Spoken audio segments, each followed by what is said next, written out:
Welcome to one and all, Chapter 14 Statistics. What is statistics? It is the study of collection, organization, analysis, interpretation, and presentation of data. It helps in providing better understanding and exact description of phenomena of nature. It helps in proper and efficient planning of statistical inquiry in any field of study. And it also helps in collecting an appropriate quantity of data. Then, what do you mean by data? Data is a collection of facts such as numbers, words, measurement, observation, or just description of things. Example, the data shown below are marks scores on 5 mathematics tests 54, 32, 76, 28, 79.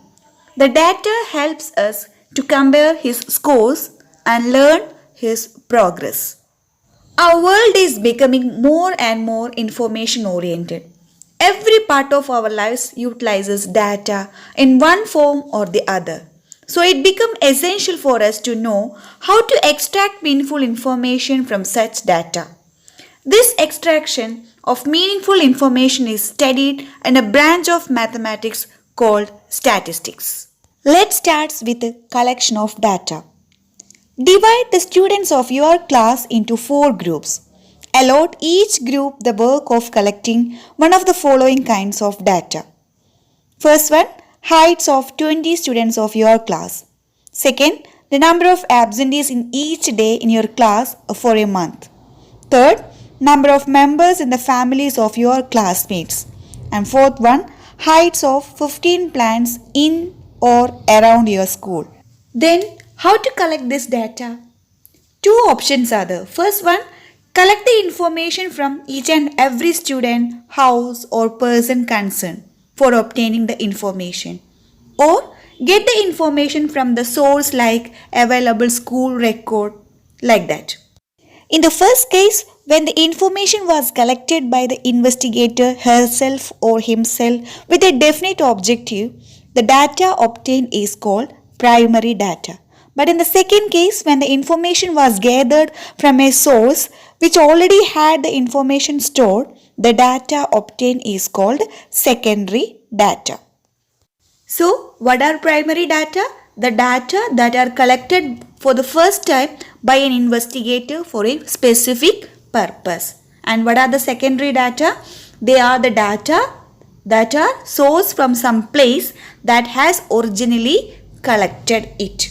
This means that this kind of data has already been collected by some researchers or investigators in the past and it is available. As soon as the work related to collection of data is over, the investigator has to find out the ways to present them in the form which is meaningful, easily understood and gives its main features at a glance. Let's now recall the various ways of presenting the data through some example. Consider the marks obtained by 10 students in mathematics test as given below. 55, 36, 95, 73, 60, 42, 25, 78, 75 and 62. The data in this form is called raw data. Then, can you find out what is the highest value and the lowest value from this? So, in order to find out this, first you arrange the marks in ascending order. So, if you arrange in the ascending order, you can see that the lowest mark is 25 and the highest mark is 95. The difference between the highest and the lowest value in the data is called range of the data. So in this case, lowest value is 25 and the highest value is 95, isn't it? So the range is equal to 95 minus 25. That is equal to 70. So what is range of the data?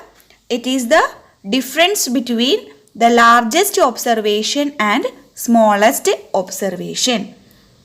In the second example, the largest value is 16 and the smallest value is 13. So what is the range? 16 minus 13, that is equal to 3. Next, what is a frequency table? Before that, first you should know what is frequency. Frequency is the number of times an event or a value occur. We can convert the data into tabular form using tally mark. A tally mark meaning what is that? A way of keeping count by drawing marks. Tally mark help in counting the frequency of occurrence of something. You can see how to put the tally mark for 1, 2, 3, 4 and 5. Every fifth mark is drawn across the previous 4 mark.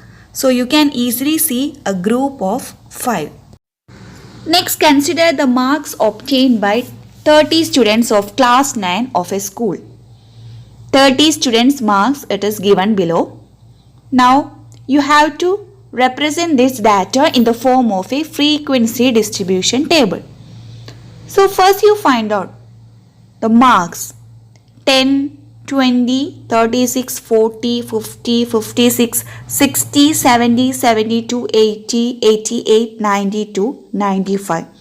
Then how many students scored 10 marks from this data? 1. Similarly, how many students scored 20? Again 1. And if you observe, you can see that how many students scored 60? 4 students. How many students scored 70 marks? Again 4 students. And complete the table. This type of table is called frequency distribution table. And it is an ungrouped frequency distribution table. That meaning here the data is not grouped. So it is called ungrouped frequency distribution table. Next you consider another example. 100 plants each were planted in 100 school during Vana Mahotsava. After 1 month, the number of plants that surveyed were recorded. To present such a large amount of data, we condense it into groups like 20 to 29, 30 to 39, etc. 90 to 99 because our data is from 23 to 28. These grouping are called classes or class interval and their size is called the class size or class width. In this case, what is the class width? Class width is 10. In each of these classes, the least number is called the lower class limit and the greatest number is called the upper class limit. For example, in the first class 20 to 29, 20 is the lower class limit and 29 is the upper class limit. Let's now consider the following frequency distribution table which gives the weight of 38 students of a class. You just observe the table. What are the classes? 31 to 35, 36 to 40, 41 to 45, 46 to 50, like that. Now one question. If two new students of weight 35.5 kg and 40.5 kg are admitted in this class, then in which interval will we include them? We cannot add them in the ones ending with 35 or 40. This is because there are gaps in between the upper and lower limit of two consecutive classes. So we need to divide the interval so that the upper and lower limit of consecutive intervals are the same. For this, we find the difference between the upper limit of a class and the lower limit of its succeeding class. We then add half of this difference to each of the upper limits and subtract same from each of the lower limit. For example, if you consider the class 31 to 35 and 36 to 40, the lower limit of 36 to 40, what is it? 36. And the upper limit of 31 to 35, what is it? 35. And the difference is 1. And what is the half of this difference? 0.5. So, the new class interval formed from 31 to 35 is 30.5 to 35.5. Similarly, the new class interval formed from 36 to 40 is, you just subtract 0.5 from the lower limit and add 0.5 to the upper limit. So what is it? 35.5 to 40.5. So the data is continuous class interval. Now it is possible for us to include the weight of the new students in these classes. But another problem. 35.5 appear in both classes.